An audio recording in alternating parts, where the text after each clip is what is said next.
I was never one of those girls that dreamed about her big wedding day and collected magazines with dresses and table placements.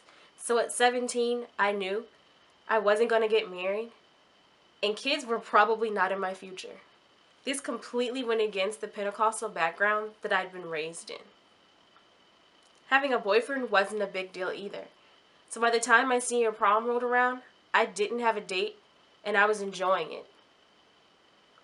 I was going with friends, I was gonna look amazing, and I was going to college in the fall in the Big Easy.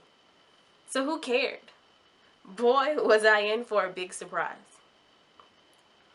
A few weeks prior to prom, I was finally sitting down to look at dresses and even chose a few favorites to share with my mom, who completely rejected some of my less than demure choices. As we were sitting there, it suddenly dawned on her I hadn't mentioned anything of a date. She asked me who my date was, to which I replied, "Don't have one and don't want one." "Oh, really?" she replied. "Well, guess what? You're not going without a date. Find one or don't go at all."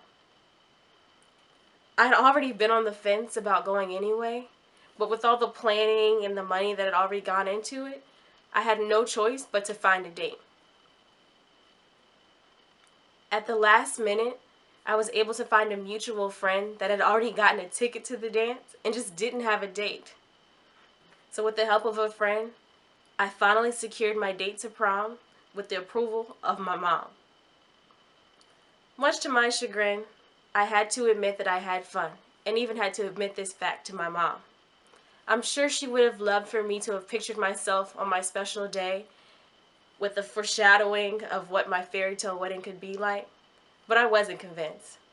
And 6 years later, I'm still not.